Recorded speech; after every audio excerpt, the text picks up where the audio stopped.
నమస్తే, good morning, welcome to స్వతంత్ర news. నేను సోనియా. బుల్టన్ల ముందుగా హెడ్లైన్ చూద్దాం. ఇడుపులపై నుంచి జగన్, చిత్తూరు నుంచి చంద్రబాబు, ఇవాళ నుంచి ప్రచార పర్వంలోకి ఇద్దరు నేతలు.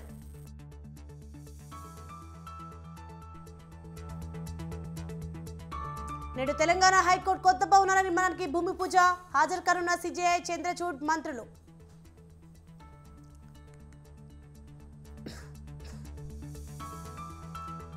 ఇవాళ ఢిల్లీకి సీఎం రేవంత్, లోక్సభ అభ్యర్థుల ఎంపికపై చర్చ.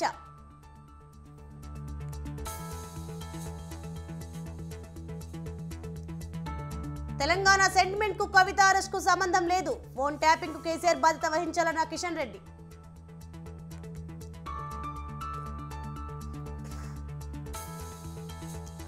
ఇవాళ హైదరాబాద్ లో ఐపీఎల్ సమరం, ఉప్పల్ వేదికగా హైదరాబాద్ ముంబై మధ్య మ్యాచ్.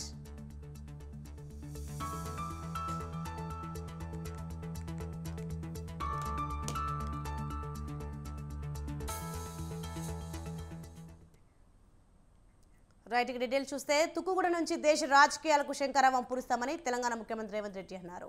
చెవెళ్ల పార్లమెంట్ నియోజకవర్గ స్థాయి ముఖ్య నేతల సమావేశంలో పాల్గొన్నారు. తుక్కుగూడలో ఏప్రిల్ 6 లేదా 7వ తేదీన కాంగ్రెస్ జాతీయ సభ స్థాయి ఉంటుందన్నారు. కర్ణాటక, తెలంగాణ అసెంబ్లీ ఎన్నికల్లో విజయాల స్ఫూర్తితో జాతీయ స్థాయిలో గ్యారంటీల ప్రకటన ఉంటుందన్నారు. తుక్కుగూడ సభలోనే జాతీయ స్థాయి గ్యారంటీలపై ప్రకటన చేశారని తెలిపారు.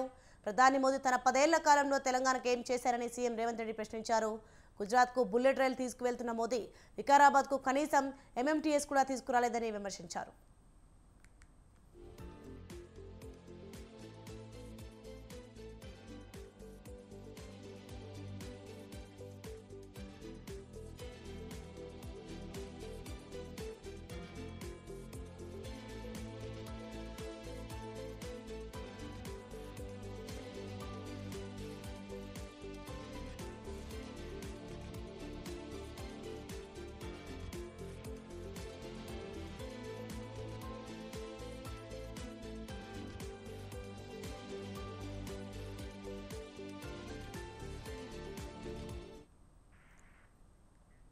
ఉమ్మడి మహబూబ్ నగర్ ఎమ్మెల్సీ ఉప ఎన్నికలకు అభ్యర్థులు సిద్ధమంటున్నారు. క్యాంప్ రాజకీయాలతో పార్టీలు పొలిటికల్ హిట్ పెంచాయి. సీట్ నిలుపుకోవడానికి బీఆర్ఎస్ ప్రయత్నిస్తుండగా కాంగ్రెస్ ఈ ఎన్నికలు ప్రతిష్టాత్మకంగా తీసుకుంది. విహారయాత్రలతో ఓటర్లను మచ్చిక చేసుకుంటున్నాయి రాజకీయ పార్టీలు. క్రాస్ ఓటింగ్ పైనే 2 పార్టీలు ఆధారపడ్డాయి. ఒక్కో ఓటుకు 3 నుంచి 5 లక్షల బంపర్ ఆఫర్ అని ప్రచారం సాగుతోంది. ఓటర్లు ఏ పార్టీకి విజయాన్ని అందిస్తారో చూద్దాం.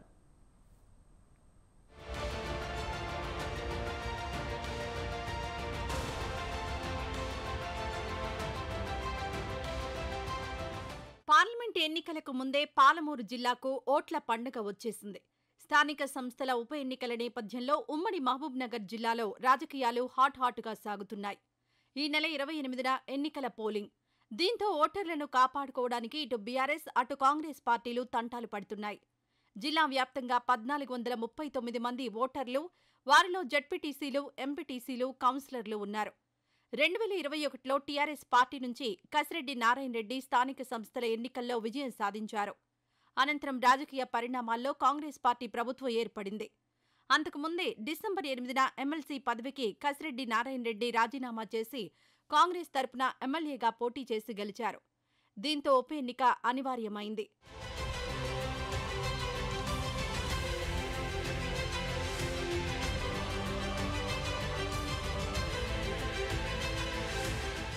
ఉప ఎన్నిక నేపథ్యంలో రాజకీయ సమీకరణలు షురూ అయ్యాయి. జీవన్ రెడ్డి ప్రస్తుత కాంగ్రెస్ ఎమ్మెల్సీ అభ్యర్థిగా బరిలో నిలిచారు. బీఆర్ఎస్ పార్టీ తరపున ZP vice chairman Naveen Kumar Reddy పోటీ చేస్తున్నారు. 1439 మంది ఓటర్లలో సుమారు 900 దాకా బీఆర్ఎస్ ప్రజాప్రతినిధులే. మిగతా వారిలో కాంగ్రెస్, బీజేపీ పార్టీ ప్రజాప్రతినిధులు ఓటర్లుగా ఉన్నారు. ఈ నేపథ్యంలో కాంగ్రెస్, బీజేపీ, బీఆర్ఎస్ పార్టీలు ఈ స్థానిక సంస్థల ఎన్నికలను ప్రతిష్టాత్మకంగా తీసుకున్నాయి. ఈ ఎన్నికల ప్రభావం వచ్చే పార్లమెంట్ ఎన్నికలపై పడే అవకాశం ఉందన్న భావనతో అన్ని పార్టీల అభ్యర్థులు ఎవరికి వారే గెలుపు కోసం ప్రయత్నాలు చేస్తున్నారు.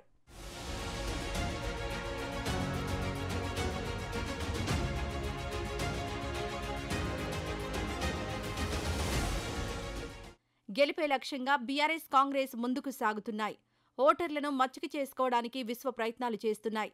ఒక్కో ఓటుకు 3 లక్షల నుంచి 5 లక్షలు ఇచ్చేలా ఒప్పందాలు సాగుతున్నాయని ప్రచారం. ఎన్నికలకు మరో 2 రోజులే ఉండడంతో బీఆర్ఎస్, కాంగ్రెస్ పార్టీలు క్యాంపు రాజకీయాలకు తెరలేపాయి. ఆంధ్రప్రదేశ్, కర్ణాటక రాష్ట్రంతో పాటు గోవా, కొడైకెనాల్, ఊటీ వంటి విహారయాత్రలకు ప్రజాప్రతినిధులను పంపించి విందు వినోదాలతో ముంచెత్తుతున్నారు. వారిని నేరుగా 28న ఎన్నికల పోలింగ్ కేంద్రాలకు తరలించే ఏర్పాట్లు చేస్తున్నారు. బీఆర్ఎస్ పార్టీ వర్కింగ్ ప్రెసిడెంట్ కేటీఆర్తో పాటు నిరంజన్ రెడ్డి, శ్రీనివాస్ గౌడ్, ఆర్ఎస్ ప్రవీణ్ కుమార్ మాజీ ఎమ్మెల్యేలు గోవాలో తమ ప్రజాప్రతినిధులతో సమావేశాలు నిర్వహించారు. ఎక్కడా కూడా తమ ఓటర్ జారిపోకుండా పకడ్బందీగా వ్యవహరిస్తున్నారు. బీఆర్ఎస్ ఓటర్ల బాధ్యతలను ఆయా నియోజకవర్గాల మాజీ ఎమ్మెల్యేలకు అప్పగించింది.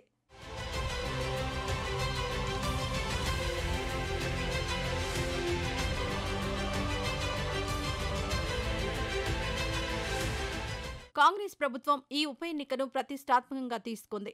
గతంలో బీఆర్ఎస్ పార్టీలో ఉన్న జీవన్ రెడ్డికి కాంగ్రెస్ ఎమ్మెల్సీ అభ్యర్థిగా బరిలో నిలిపింది. బీఆర్ఎస్ తరపున ZP vice chairman Naveen Kumar Reddy పోటీ పడుతున్నారు. కేసీఆర్ స్వయంగా నవీన్ కుమార్ రెడ్డికి స్థానిక సంస్థల ఎమ్మెల్సీ అభ్యర్థిగా బీఫామ్ అందించారు. నామినేషన్ల అనంతరం రెండు పార్టీల అభ్యర్థులు తమ ప్రచారాలను ముమ్మరం చేశారు. మరోసారి ఎమ్మెల్సీగా గెలుస్తామన్న కాన్ఫిడెన్స్లో బీఆర్ఎస్ పార్టీ ఉండగా ఎలాగైనా ఓట్లను చీల్చి కాంగ్రెస్ పార్టీ అభ్యర్థి గెలుపు సాధించాలని కాంగ్రెస్ పట్టుదలతో ఉంది. ఇది సీఎం రేవంత్ రెడ్డి సొంత జిల్లా కావడం, దానికి తోడు వచ్చే ఎంపీ ఎలక్షన్స్పై ఈ ఎన్నికల ప్రభావం ఉంటుందన్న ఆలోచనలతో వ్యూహాత్మకంగా కాంగ్రెస్ అడుగులు వేస్తోంది.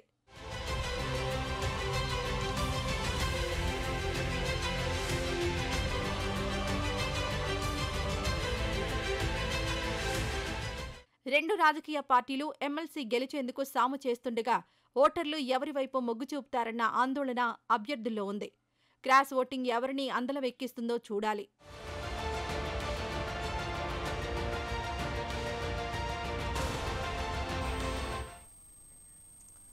అనంతపురం జిల్లా టీడీపీ కూటమికి సంబంధించి పెండింగ్లో ఉన్న 4 స్థానాలకు అభ్యర్థులు ఎవరో ఇంకా తేలలేదు.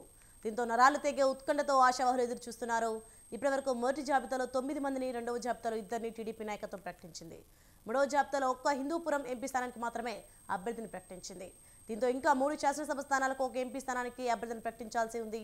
అధికార వైసీపీ మాత్రం ఏకబిగిన మొత్తం 14 శాసనసభ స్థానాలకు, 2 ఎంపీ స్థానాలకు అభ్యర్థిని ప్రకటించి చేతులు దులుపుకుంది. ఇప్పుడు పెండింగ్లో ఉన్న స్థానాలకు టీడీపీ కూటమి ప్రకటించే అభ్యర్థులు ఎవరా అన్నది సస్పెన్స్.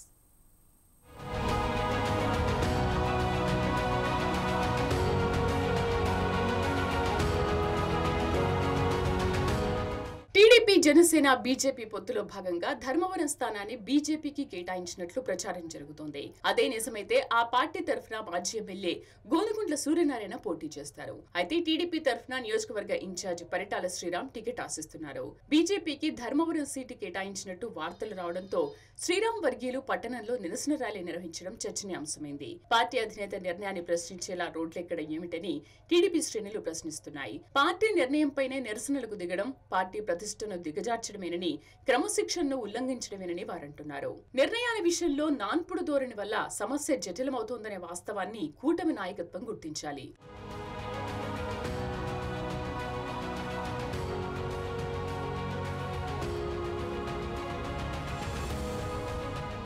కూటమిలో పార్టీలకు స్థానాలు కేటాయించే విషయంలోనూ, అభ్యర్థుల ఎంపికలోనూ టీడీపీ నాయకత్వపు ఊగిసలాట ధోరణి పార్టీ కార్యకర్తలను గందరగోళంలో పడేస్తోంది. మొదట మాజీ ఎమ్మెల్యే వైకుంఠం ప్రభాకర్ చౌదరి పేరుతో ఐవీఆర్ఎస్ సర్వే నిర్వహించారు. తర్వాత ఈ స్థానాన్ని జనసేనకు కేటాయించినట్టు వార్తలు వచ్చాయి. బలమైన అభ్యర్థులు ఆ పార్టీలో లేనందున టీడీపీ నుంచి జనసేనలో చేరి టికెట్ తెచ్చుకునేందుకు కొంతమంది ప్రయత్నాలు చేశారు. అయితే మళ్లీ టీడీపీకే ఈ స్థానం అంటూ వార్తలు వచ్చాయి. ఈసారి ప్రభాకర్ చౌదరి, దగ్గుపాటి ప్రసాద్ పేరుతో ఐవీఆర్ఎస్ సర్వే నిర్వహించారు. సర్వేలు పూర్తయ్యాయి తప్ప అభ్యర్థుల ప్రకటన పూర్తి కాలేదు. అయితే ఈలోగా మళ్లీ జనసేనకే ఈ స్థానం కేటాయిస్తున్నారనే చర్చ జరుగుతోంది.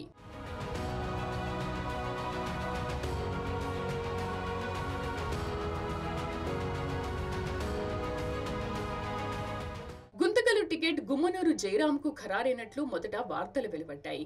దీనికి పార్టీ శ్రేణుల నుంచి నిరసన వ్యక్తమైంది. టీడీపీ ఇన్ఛార్జి మాజీ ఎమ్మెల్యే జితేంద్ర గౌడ్ ఈ స్థానాన్ని ఆశిస్తున్నారు. అయితే ఈసారి కొత్త వారికి అవకాశం ఇస్తారని వార్తలొచ్చాయి.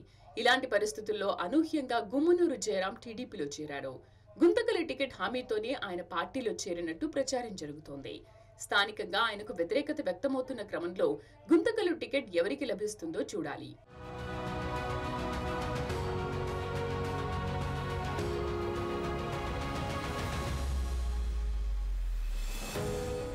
మూడవ జాబితాలో బీకే పార్థసారథికి హిందూపురం ఎంపీ స్థానాన్ని టీడీపీ కేటాయించింది.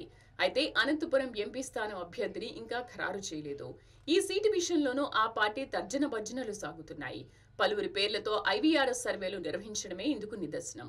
ఇటీవల కమ్మూరు నాగరాజు, డాక్టర్ బివి పార్థసారథి, అంబికా లక్ష్మీనారాయణ, పూల నాగరాజు, దళవాయి వెంకటనారాయణ, ప్రొఫెసర్ రాజేష్ పేర్లతో పలుమార్లు ఐవీఆర్ఎస్ సర్వేలు నిర్వహించింది.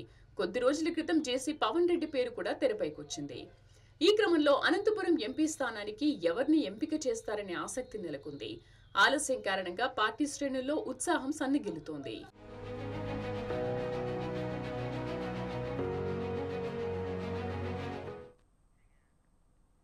వేసవిలో తాగునీటికి ఏ విధమైన ఇబ్బందులు లేవని రాష్ట్ర ప్రభుత్వ ప్రధాన కార్యదర్శి శాంతికుమారి స్పష్టం చేశారు.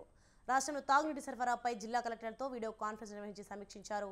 రాష్ట్రంలో తాగునీటి సమస్య తలెత్తకుండా ఇప్పటికే సమ్మర్ యాక్షన్ ప్లాన్ రూపొందించి జిల్లాలకు తగు నిధులను కూడా విడుదల చేశామన్నారు. రాష్ట్రంలో తాగునీటి సరఫరాకు ఏ విధమైన ఆందోళన చెందాల్సిన అవసరం లేదన్నారు. ఏప్రిల్ 2వ వారం తర్వాత రిజర్వాయర్ల నుండి emergency pumping చేపడతామన్నారు.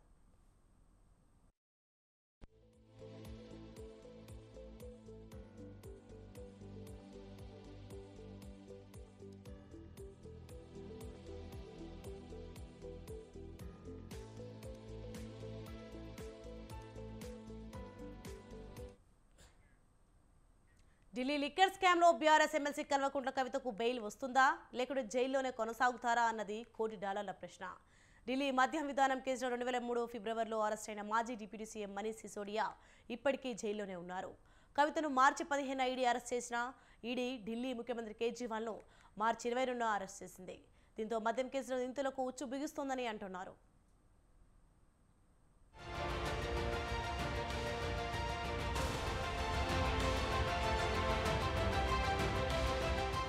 2022లో Delhi liquor scam వెలుగులోకి వచ్చింది. అప్పటి నుంచి ఈ కుంభకోణంతో సంబంధం ఉన్నవారని అడపాదడపా అరెస్ట్ చేస్తూ వచ్చారు. కల్వకుంట్ల కవిత లిక్కర్ స్కామ్ లో కీలక పాత్ర వహించారని, సౌత్ బ్లాక్ లో ఆమె సమన్వయకర్త అని ఈడీ ఆరోపించింది. మనీ లాండరింగ్ నిరోధక చట్టం 2002 కింద ఆమె శిక్షార్హమైన నేరానికి పాల్పడ్డారని ఈడీ ప్రధాన అభియోగం. ఢిల్లీ లిక్కర్ స్కామ్ కేసులో బీఆర్ఎస్ ఎమ్మెల్సీ కవితను మార్చి 15న ఈడీ అరెస్ట్ చేసింది. రిమాండ్ పూర్తి కావడంతో నేడు ఈడీ రౌస్ అవెన్యూ కోర్టులో హాజరుపరచగా ఏప్రిల్ 9 వరకు కోర్టు రిమాండ్ విధించింది. మరోవైపు మధ్యంతర బెయిల్ పై ఏప్రిల్ 1న విచారణ జరగనుంది. ఈ కేసులో రెగ్యులర్ బెయిల్ పై విచారణ చేయనుంది. కవితకు రిమాండ్ విధించడంతో ఆమెను తీహార్ జైలుకు తరలించారు.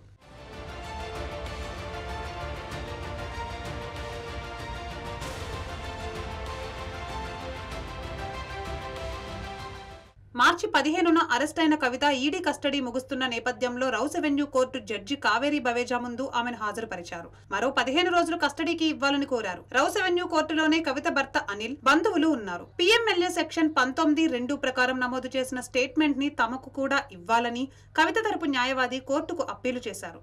కాగా కవిత దాఖలు చేసిన బెయిల్ అప్లికేషన్ పై రిప్లై దాఖలు చేసేందుకు కొంత సమయం ఇవ్వాలని ఈడీ న్యాయవాదులు కోరారు.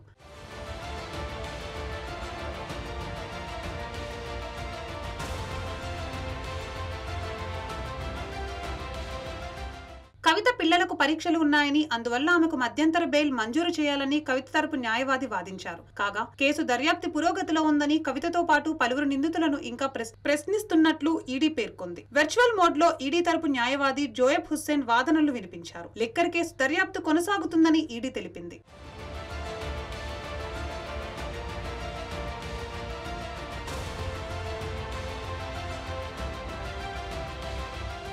కోర్టు హాలులోకి తీసుకువెళుతుండగా కవిత ఆ ప్రాంగణంలో మీడియాతో మాట్లాడుతూ తనను తాత్కాలికంగా జైలుకు పంపవచ్చునని, కానీ కడిగిన ముత్యంలా బయటకు వస్తానని అన్నారు. ఇది తప్పుడు కేసు కానీ తాను ఏ తప్పు చేయలేదని ధీమాగా చెప్పారు. తాను అప్రూవల్ గా మారే ప్రసక్తే లేదన్నారు. తనను తాత్కాలికంగా జైల్లో పెట్టొచ్చు, కానీ తన ఆత్మస్థైర్యాన్ని ఎవరూ దెబ్బతీయలేరని అన్నారు. క్లీన్ గా బయటకు వస్తా అని ధైర్యంగా చెప్పారు. ఇది మనీ లాండరింగ్ కేసు కాదని పొలిటికల్ లాండరింగ్ కేసు అని ఆరోపించారు. ఈ కేసుతో ప్రమేయం ఉన్న ఓ నిందితుడు ఇప్పటికే బీజేపీలో చేరాడని, మరో నిందితుడు బీజేపీలో చేరేందుకు ప్రయత్నిస్తున్నాడని, మూడో నిందితుడు ఎలక్టోరల్ బాండ్ రూపంలో బీజేపీ 50 కోట్లు ఇచ్చాడని కవిత ఆరోపించారు.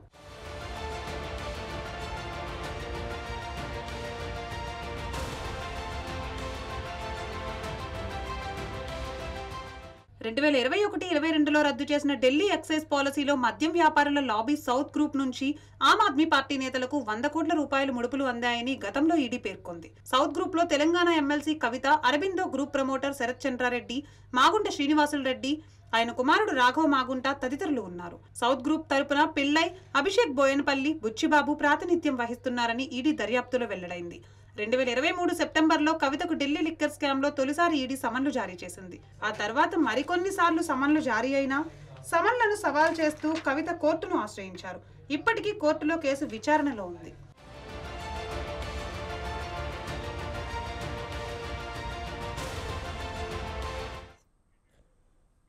ఫోన్ ట్యాపింగ్ వ్యవహారం తెలంగాణ రాజకీయాల్లో ప్రకంపనలు సృష్టిస్తోంది.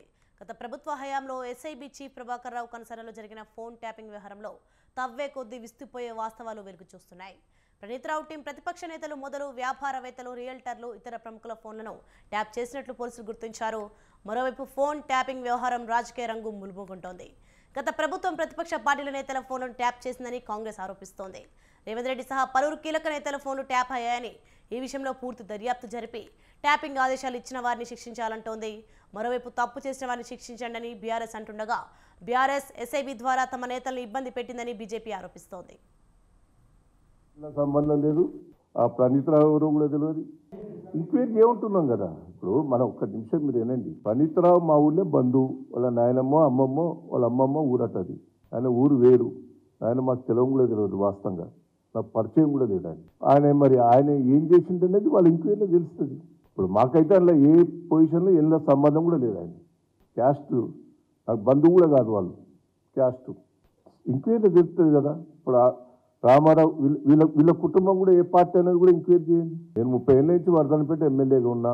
వాళ్ళ ఫ్యామిలీ ఏ పార్టీ, వాళ్ళ కుటుంబం ఏం పార్టీ, నాకెట్టా దగ్గర అవన్నీ కూడా ఎంక్వైరీలో తెలుస్తాయి కదా. వాళ్ళ ఫ్యామిలీ కూడా ఏ పార్టీ అనేది తెలుసుకోవాలి కదా. మహిళా సోదరి మనులకు నెలకు 2500 ఇస్తాను, అది ఇరాబాయ్ అంటే అది లేదు. నెలకు 4000 ఇస్తాం ముసలోళ్ళ కన్నా, అదే ఎదురాబాయ్ అంటే అది దిక్కులేదు. ఇది ఏది తులం బంగారం అన్న ఆడపిల్లల పెళ్లికి అదేదిరా అంటే అది లేదు. ఇవేవి లేవు. అందుకే దాన్ని కవర్ చేయడానికి ఏం చేస్తుండు, ఫోన్ ట్యాపింగ్ అవుతుంది అంటాడు. ఏడవుతుందిరా బాయ్, ఏమవుతుంది బయట పెట్టంటే మనకు చెప్పాడు. యూట్యూబ్లకు లింకులు ఇస్తారు. యూట్యూబ్లకు మీడియాలకు లింకులు ఇచ్చి వీళ్ళ ఫోన్ ట్యాప్ అయింది, వాళ్ళ ఫోన్ ట్యాప్ అయింది, ఇదైపోయింది, అదైపోయింది. చెయ్యి, నీ చేతులు ఉంది కదా అధికారం, ఏం చేస్తావు వచ్చేయి అద్దంటారు. ఎవరన్నా ఏమన్నా తప్పు జరిగితే విచారణ చేయి, మేము అద్దంటలేం కదా. ఎక్కడెక్కడ తప్పులు జరిగినావో ఎవరు తప్పులు చేసినరో వాళ్ళ మీద చర్య తీసుకో. భయపడతాము, ఎవడు కూడా ఇక్కడ భయపడ్డాడు ఎవడు లేనే లేడు. నువ్వు ఎంటిగా కూడా వీకలేవు అనే మాట కూడా నేను విజ్ఞప్తి చేస్తా ఉన్నా. ఢిల్లీకి కప్పం కట్టాలి అని 2000 కోట్లు ఇప్పటికే మెల్లగా జమ చేసుడు. ఆ జమ చేసుడు బయటికి రాకుండా ఏం చేయాలి, ఇగో ఫోన్ ట్యాపింగ్ అవుతుంది, ఇగో ఈ స్కామ్ అవుతుంది, గొర్రెల స్కామ్ అవుతుంది, బర్రెల స్కామ్ అవుతుంది అని టీవీలలో తిప్పాలి, మన నెత్తులన్నీ ఖరాబ్ చేయాలి. గతంలో ఇంటెలిజెన్స్ గేదరింగ్ ఉండేది, అది హ్యూమన్ ఇంటెలిజెన్స్. కానీ ఇప్పుడు అధునాతనమైన టెక్నాలజీ వచ్చింది. భారత ప్రభుత్వ పర్మిషన్ లేకుండా ఇజ్రాయెల్ నుంచి, రష్యా నుంచి అధునాతనమైన ఇన్స్ట్రుమెంట్స్ తీసుకొచ్చి రాజకీయ నాయకులు, బిజినెస్ మెన్ల ఇండ్ల చుట్టుముట్టు మోహరించి ఏ అనుమతి లేకుండా వినడం అనేది చట్టరీత్యా నేరం. టెలికమ్యూనికేషన్స్ బిల్లు మొన్ననే పార్లమెంట్లో ప్రవేశపెట్టడం జరిగింది. అందులో కూడా ఇటువంటి చట్ట వ్యతిరేక కార్యక్రమాలు ఎవరు చేసినా సరే కఠినమైన శిక్ష దాంట్లో ఉంది. ఏ చట్టం కూడా ఒప్పుకోదు అనాథరైజ్ టెలిఫోన్ ట్యాపింగ్. కేవలం రాష్ట్ర ప్రభుత్వంలో కొంతమందికి, కేంద్ర ప్రభుత్వం ద్వారా కొంతమందికి కొన్ని ప్రత్యేక నియమాలను అనుసరించే ట్యాపింగ్కి అనుమతి జరుగుతుంది. వాటన్నిటిని తుంగలో తొక్కి ఇష్టమున్న వాళ్ళ పేర్లు దాంట్లో ఎక్కించిండ్రు. వందల మంది ఈ ట్యాపింగ్ వ్యవస్థలో భాగస్వాములు అయినరు. దీనికి అప్పుడు ఉన్న గత ప్రభుత్వంలో ఉన్న ముఖ్యమంత్రి కాడ నుంచి, మంత్రుల కాడ నుంచి, కీలకమైన అధికారుల కాడ నుంచి, నియోజకవర్గాలు ఉన్న ఎమ్మెల్యేలు, మంత్రుల వరకు పూర్తిగా భాగస్వాములు అయినరు. మీకు అందరికి తెలుసు, 2019 అంటే గత పార్లమెంట్ ఎన్నికల్లో మేము బ్యాంకు నుంచి, Bharatiya Janata party official account నుంచి మేము డబ్బు డ్రా చేసుకొని, వైట్ మనీ బ్యాంకులో డ్రా చేసుకొని నారాయణగూడ నుంచి స్టేట్ బీజేపీ ఆఫీస్ కు వస్తా ఉంటే ఫోన్ ట్యాపింగ్ ద్వారా వివరాలు సేకరించుకొని నారాయణగూడ చౌరస్తాలో ఇంటర్నేషనల్ టెర్రరిస్టులను ఏ రకంగా చుట్టుముట్టి వాళ్ళను బంధిస్తారో మా ఆఫీస్ కు సంబంధించినటువంటి క్లర్కులను ఇదే బీఆర్ఎస్ నాయకత్వంలో ఆ రోజు పోలీస్ అధికారులు, ఇదే మాఫియా రాజ్యాంగం ఆ రోజు చేసినటువంటి విషయము మనకందరికి తెలుసు.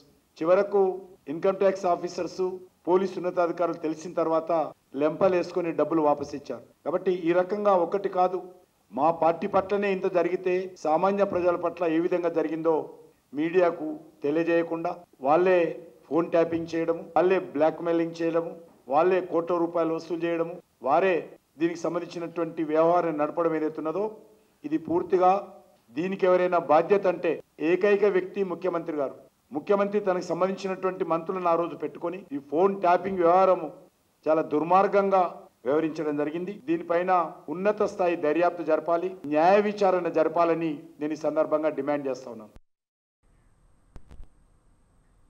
దేశంలో రాజకీయ పార్టీలకు ఇచ్చే నిధుల పరంగా future gaming and hotel services సంస్థ టాప్ స్థానంలో నిలిచింది. ఈ సంస్థ పలు రాష్ట్రాల్లో లాటరీలు నిర్వహిస్తోంది.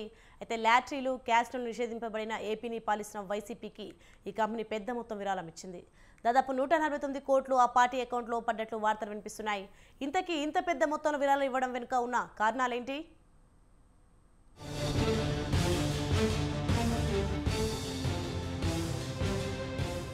కేంద్ర ఎన్నికల సంఘం ప్రకటించిన ఎలక్టోరల్ బాండ్ల సమాచారం దేశ రాజకీయాల్లో హాట్ టాపిక్ గా మారింది. ఎస్బీఐ వద్ద బాండ్లు కొన్న సంస్థలు సమాచారం ఇందులో ఉంది. అయితే కోయంబత్తూరుకు చెందిన ఫ్యూచర్ గేమింగ్ సంస్థ అత్యధికంగా ఎలక్టోరల్ బాండ్లను కొనుగోలు చేసినట్లు తెలుస్తోంది. ఎలక్టోరల్ బాండ్ల రూపంలో future gaming and hotel services సంస్థ సుమారు 1368 కోట్లు విరాళం ఇచ్చినట్లు సమాచారం. వివిధ రాజకీయ పార్టీలకు ఆ బాండ్లు దక్కినట్లు తెలుస్తోంది. ఏప్రిల్ 12, 2019 నుంచి జనవరి 24, 2024 వరకు ఆ బాండ్లను ఖరీదు చేశారు.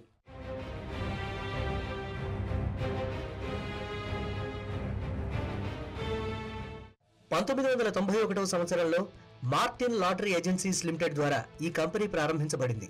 ఇది భారత్లో లాటరీ కింగ్ అని పిలువబడే శాంటియాగో మార్టిన్ యాజమాన్యంలో ఉంది. అయితే శాంటియాగో ఆధ్వర్యంలో Martin future gaming and hotel services private limited కేంద్రంలో అధికారంలో ఉన్న బీజేపీతో సహా మరికొన్ని రాష్ట్రాల్లో అధికారంలో ఉన్న పలు పార్టీలకు ఎలక్టోరల్ బాండ్ల రూపంలో వేల కోట్ల రూపాయల విరాళాలు ఇచ్చినట్లు తెలుస్తోంది.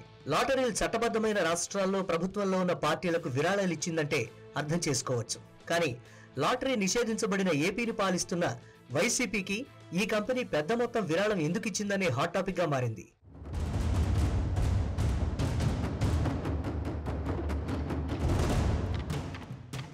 ఏపీలో అధికార పార్టీ వైసీపీకి ఈ కంపెనీ 149 కోట్ల రూపాయలు విరాళంగా ఇచ్చినట్లు సమాచారం. 89 కోట్ల రూపాయల విలువైన మొదటి బ్యాచ్ బాండ్లను అక్టోబర్ 27, 2020న కొనుగోలు చేసినట్లు తెలుస్తోంది. ఆ తర్వాత 60 కోట్ల రూపాయలను ఏప్రిల్ 7, 2021న కొనుగోలు చేసినట్లు తెలుస్తోంది. ఆ వెంటనే జగన్ ప్రభుత్వం రాష్ట్రంలో లాటరీలు, క్యాసినోలపై నిషేధాన్ని ఎత్తివేయడానికి ఒక కమిటీని ఏర్పాటు చేసినట్లు వార్తలొచ్చాయి. 2020-21లో ప్రభుత్వం లాటరీ, క్యాసినోలను అనుమతించే సాధ్యాసాధ్యాలను పరిశీలించడానికి 2 సభ్యుల కమిటీని ఏర్పాటు చేసినట్లు తెలుస్తోంది. దేశంలో 13 రాష్ట్రాల్లో చట్టబద్ధమైన లాటరీ విధానం ఎలా పనిచేస్తుందో కమిటీ పరిశీలించినట్లు వార్తలొచ్చాయి. ఈ కమిటీ కేరళ మోడల్ను నిశితంగా అధ్యయనం చేసిందని, ప్రభుత్వం లాటరీ విధానాన్ని ప్రారంభించినట్లయితే వేల కోట్ల రూపాయల అదనపు ఆదాయం వస్తుందనే అంచనాకు వచ్చినట్లు తెలిసింది.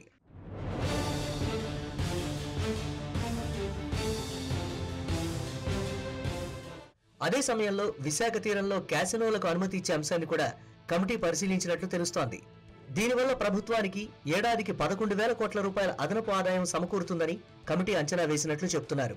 ఈ కమిటీ 2020లో చర్చలను ప్రారంభించి 2021 మధ్య నాటికి తన నివేదికను సమర్పించిందని ఏపీ ప్రభుత్వంతో కలిసి పనిచేసిన వ్యక్తి ధృవీకరించారు. అయితే ప్రభుత్వ ఆధ్వర్యంలో నడిచే క్యాసినోలు, లాటరీలను అనుమతించడం వల్ల అధికార పార్టీ ప్రతిష్ట దెబ్బతింటుందని సీఎం జగన్ కు ప్రత్యేకించి మహిళా ఓటర్ల నుంచి భారీ ఎదురుదెబ్బ తగులుతుందని నివేదిక తేల్చినట్లు తెలుస్తోంది. దీంతో ఈ ప్రతిపాదన బుట్టదాఖలైనట్లు చెప్తున్నారు. కానీ శాంటియాగో ఇచ్చిన 149 కోట్ల రూపాయలు వైసీపీ ఖాతాలో పడినట్లు తెలుస్తోంది.